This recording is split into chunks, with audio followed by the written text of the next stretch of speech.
Hello दोस्तों, स्वागत है आपका आपके YouTube चैनल जीएस बाय नंदन कुमार में। दोस्तों मैं हूं नंदन कुमार। और दोस्तों पिछली कक्षा में हम लोगों ने बात किया था, क्या किया था, कबीर दास की प्रमुख रचना के बारे में।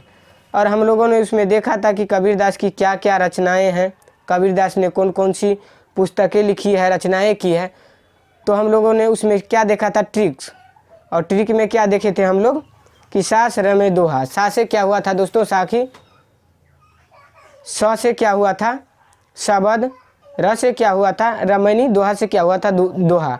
उसके बाद दोस्तों हम लोगों ने क्या देखा था, कबीरदास की वाणियों का संकलन किस में है, तो बीजक में। कबीरदास की वाणियों का संकलन किस में है दोस्तों, तो बीजक में।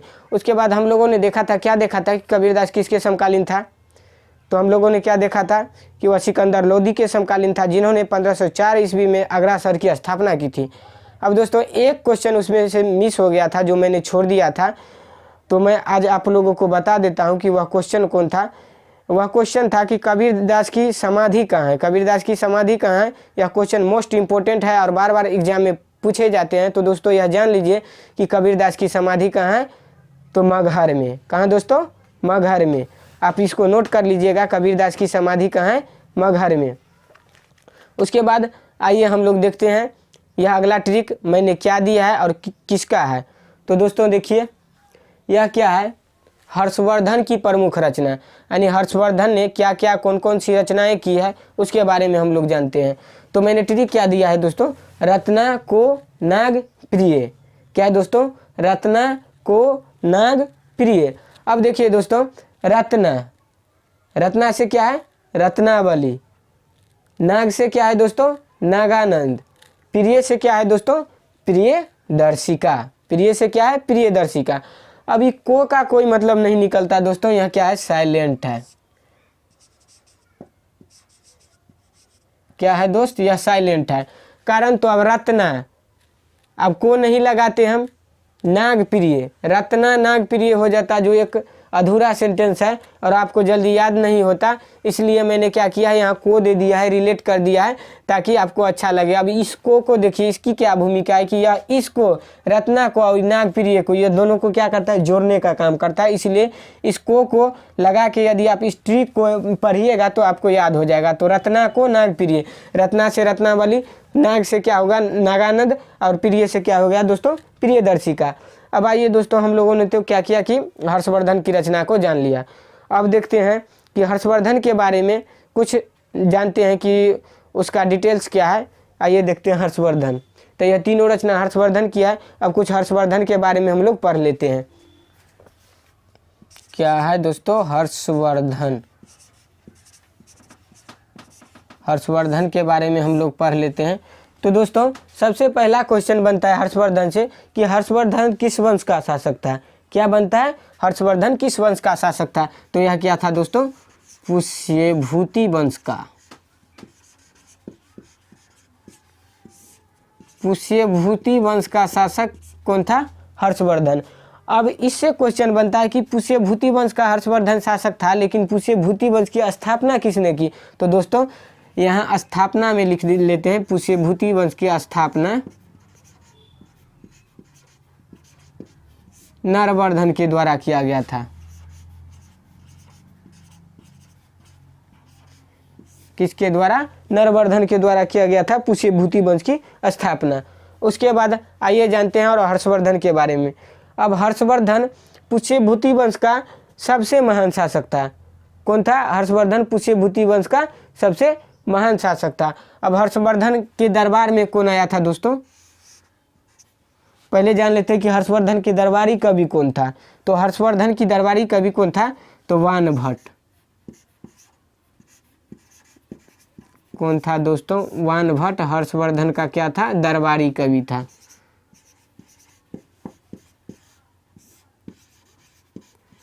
दरबारी कवि हर्षवर्धन का दरबारी कवि कौन था, वानभट्ट।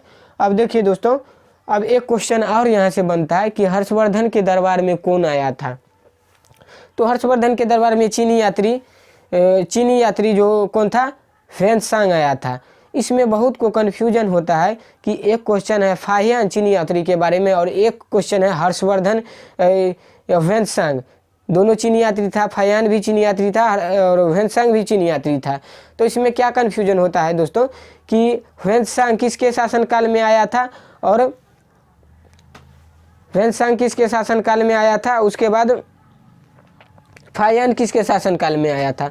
तो दोस्तों फयान किसके शासनकाल में आया था, तो फयान जो आया था वह चंद्रगुप्त विक्रमादित्य चंद्रगुप्त द्वितीय के शासनकाल में आया था। किसके काल में, चंद्रगुप्त विक्रमादित्य और चंद्रगुप्त द्वितीय के शासनकाल में आया था। उसके बाद क्या कहते हैं, ह्वेनसांग किसके शासनकाल में आया था, तो हर्षवर्धन के शासनकाल में आया था। तो दोस्तों आप याद करिएगा, देखिए कैसे याद करना है, इसको ट्रिक मैं बना देता हूँ। हर्षवर्धन के शासनकाल में चीनी यात्री कौन आया था,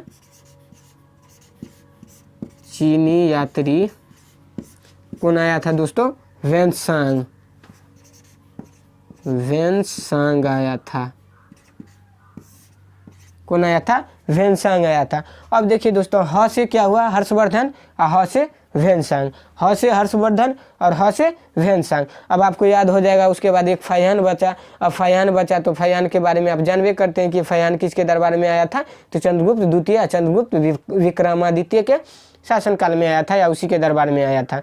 अब देखिए ह्वेनसांग को क्या कहा जाता है, इससे भी क्वेश्चन पूछता है, यहाँ से भी क्वेश्चन बनता है कि ह्वेनसांग को क्या कहा जाता है दोस्तों, तो ह्वेनसांग को कहा जाता है, देखिए आइए देख लेते हैं। ह्वेनसांग को क्या कहा जाता है, यात्रियों का राजकुमार।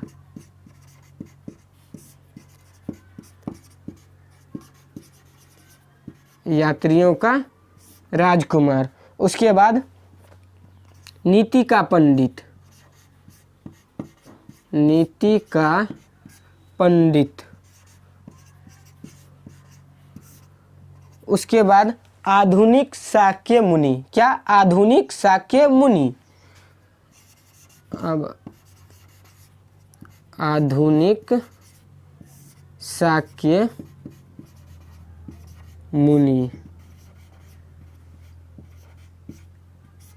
देखिए दोस्तों, तो ह्वेनसांग को क्या कहा जाता है, यात्रियों का राजकुमार, नीति का पंडित, आधुनिक शाक्य मुनि। यात्रियों का राजकुमार, नीति का पंडित, आधुनिक शाक्य मुनि। और यह भी हम लोग जान लेते हैं कि हर्षवर्धन का शासनकाल कब से कब तक रहा दोस्तों। तो आइए हर्षवर्धन का शासनकाल देख लेते हैं, कब से कब तक रहा। हर्षवर्धन का शासनकाल यहाँ लिख लेते हैं हम लोग, हर्षवर्धन, इसका शासनकाल 606 से 647 ईस्वी तक रहा। कितना, 606 से 647 ईस्वी तक रहा। ठीक। अब देखिए दोस्तों, इस 606 में क्या हुआ था कि हर्षवर्धन का राज्याभिषेक हुआ था। क्या हुआ था, राज्याभिषेक।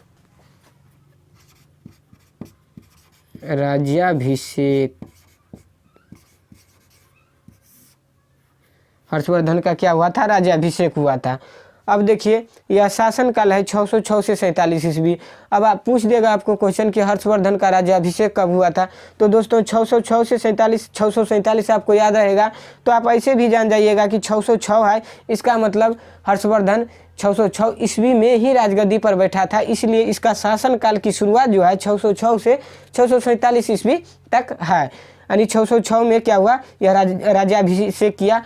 और जब हर्षवर्धन अपना राज्याभिषेक किया था उस समय पुष्यभूति वंश का राजधानी कहाँ था दोस्तों, तो उस समय पुष्यभूति वंश का राजधानी 606 ईस्वी में पुष्यभूति वंश का राजधानी जब हर्षवर्धन शासक बना था तो कहाँ था, थानेश्वर था।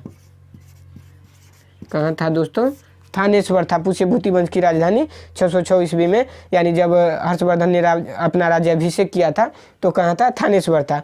उसके बाद जब राज्याभिषेक हो गया, जब राजा बना, उसके बाद इन्होंने क्या किया, अपनी राजधानी कहाँ ले गया, कन्नौज।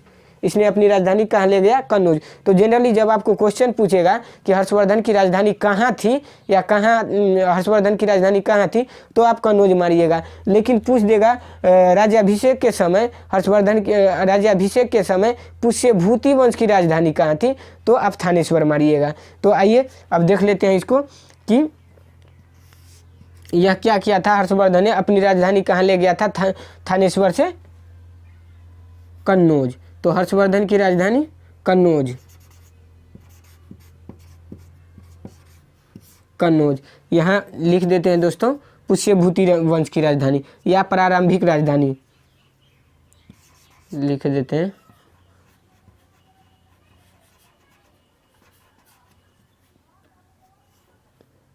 राज्याभिषेक प्रारंभिक राजधानी, ठीक है दोस्तों। प्रारंभिक राजधानी यानी इसके राज्याभिषेक के समय क्या था राजधानी, पुष्यभूति वंश की तो थानेश्वर थी। उसके बाद यह जो है यह अपना राजधानी जो कहाँ ले गया, कन्नौज ले गया। तो कन्नौज ले गया तो यहाँ लिखते हैं हम स्थानांतरित राजधानी।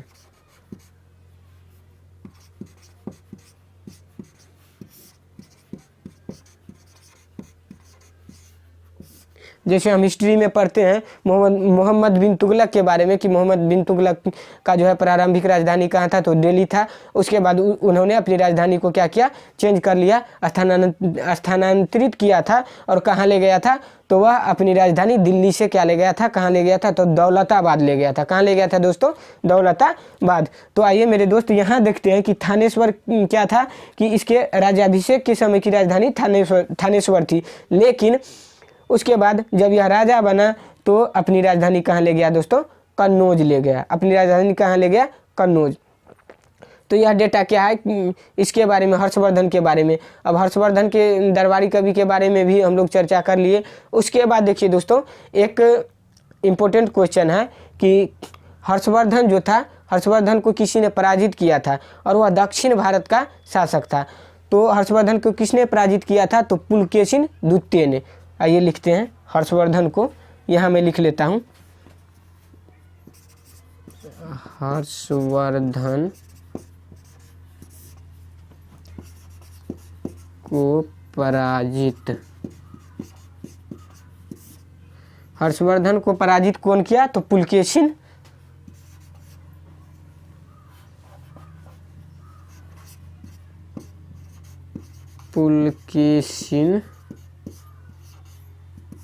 द्वितीय। कौन दोस्तों, हर्षवर्धन को पराजित किया कौन, तो पुलकेशिन द्वितीय। अब देखिए पुलकेशिन द्वितीय ने पराजित किया, लेकिन अब क्वेश्चन पूछ देगा कि पुलकेशिन द्वितीय किस वंश का शासक था। तो यहाँ आप इसको लिख लीजिए, पुलकेशिन द्वितीय चालुक्य वंश का शासक था। क्या, चालुक्य वंश, चालुक्य वंश का शासक कौन था, पुलकेशिन द्वितीय था। अब देखिए यह क्वेश्चन भी आपको पूछ सकता है एग्जाम में कि दक्षिण भारत का वह कौन सा पहला शासक था जिसने उत्तर भारत के किसी भी शासक को हराया था। तो वह पुलकेशिन द्वितीय था, यह दक्षिण भारत के शासक था। और यह इसने क्या किया था कि हर्षवर्धन कहाँ का था, उत्तर भारत का शासक था। और पुलकेशिन द्वितीय जो दक्षिण भारत का शासक था। तो यह क्वेश्चन बनेगा कि दक्षिण भारत का वह पहला कौन सा शासक था जिसने उत्तर भारत के किसी भी शासक को हराया। तो वह कौन था, पुलकेशिन द्वितीय था। और इसने कहाँ हराया था, तो नर्मदा नदी के तट पर किसको हराया था, हर्षवर्धन को हराया था। तो आइए देख लेते हैं नर्मदा नदी के, यह भी क्वेश्चन पूछ सकता है आपको। नर्मदा नदी कहाँ हराया था, नर्मदा नदी के तट पर हर्षवर्धन को हराया था। अब देखिए दोस्तों एक और क्वेश्चन पूछता है, यहीं से क्वेश्चन आपको पूछेगा, यहीं से आपको क्वेश्चन पूछेगा। और कौन क्वेश्चन पूछेगा, तो वह पूछेगा कि पुलकेशिन द्वितीय ने जो हर्षवर्धन को हराया था, यह इसकी चर्चा किस अभिलेख में मिलती है। तो दोस्तों इसकी चर्चा ऐहोल अभिलेख में मिलती है। इसकी चर्चा कहाँ मिलती है, तो ऐहोल अभिलेख में, ऐहोल अभिलेख में मिलती है इसकी चर्चा कि हर्षवर्धन को पुलकेशिन द्वितीय के द्वारा हराया गया था या पराजित किया गया। तो आइए लिखते हैं हर्षवर्धन को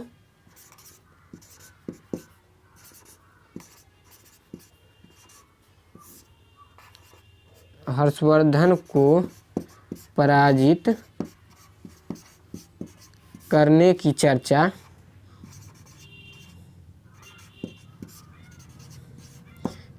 या जानकारी आप लिख सकते हैं, बेटर रहेगा।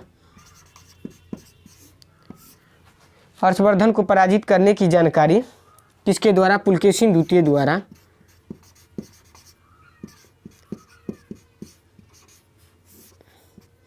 पुलकेशिन द्वितीय द्वारा कहाँ से मिलती है? तो ऐहोल अभिलेख।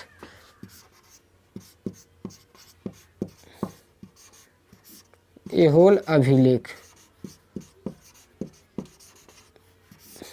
ऐहोल अभिलेख में मिलती है। और ऐहोल अभिलेख में मिलती है।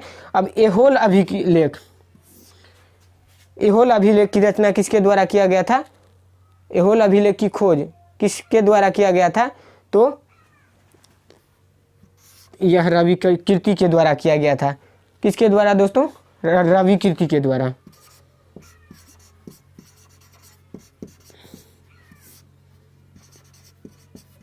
किसके द्वारा? रवि कीर्ति के द्वारा। ऐहोल अभिलेख किसके द्वारा? तो रवि कीर्ति के द्वारा। अब यह रवि कीर्ति क्या था? तो पुलकेशिन द्वितीय के दरबारी कवि था।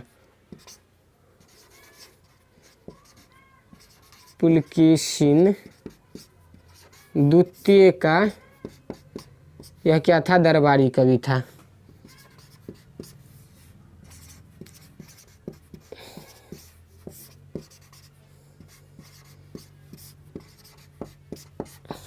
तो यह सारा डेटा जो है हर्षवर्धन के बारे में दोस्तों, मैंने यह भी ट्रिक दे दिया, इसकी जो रचना थी उसका ट्रिक दे दिया। आप देख सकते हैं, इसको पढ़ लीजिएगा। उसके बाद हर्षवर्धन के बारे में जो भी डेटा था मैंने आपको लिख दिया, और यह भी लिखा जो भी, तो ट्रिकी अप्रोच में मैंने आपको बताया है। इतनी जानकारी बहुत है एग्जाम के लिए, यहीं से कोई भी क्वेश्चन पूछ सकता है। और आप इसको एक बार अच्छा से पढ़ लीजिएगा मेरे दोस्त, तो क्या होगा कि आपका हर्षवर्धन से कोई भी क्वेश्चन नहीं छूटेगा। तो दोस्तों आप क्या करिएगा, इसको नोट कर लीजिएगा और अच्छे तरीके से पढ़ लीजिएगा। देखिए मैंने सारा डेटा आपको बता दिया है, बस यहीं से क्वेश्चन आपको पूछेगा। तो दोस्तों यदि आपको वीडियो अच्छा लगा तो लाइक करिएगा, सब्सक्राइब करिएगा और शेयर करने का प्रयास कीजिएगा। क्या है कि दोस्तों, यदि आप वीडियो को शेयर करिएगा और ज़्यादा हमको लाइक मिलेगी, कमेंट करिएगा आप लोग, तो इससे क्या होगा कि मुझको क्या होगा कि मोटिवेशन मिलेगा, और मैं क्या करूंगा आपके लिए ज़्यादा से ज़्यादा बेटर वीडियो बनाने का प्रयास करूंगा। अगर आपको कोई भी टॉपिक से ट्रिक चाहिए तो आप कमेंट बॉक्स में लिख सकते हैं। मैंने अपना कमेंट बॉक्स खुला रखा है, आप उसमें हमको मैसेज कर सकते हैं। मैं आपको उस पर ट्रिक बनाने का प्रयास करूँगा और आपके बीच लाने का प्रयास करूँगा। तो दोस्तों आप क्या करिएगा, शेयर ज़रूर करिएगा, सब्सक्राइब जो स्टूडेंट नए हैं वो सब्सक्राइब कर लीजिएगा, और उसके बाद लाइक ज़रूर करिएगा मेरे दोस्त, शेयर भी करिएगा। तो आइए अब हम लोग देखेंगे अगला ट्रिक अगली क्लास में। तब तक के लिए दोस्तों थैंक यू, गुड लक।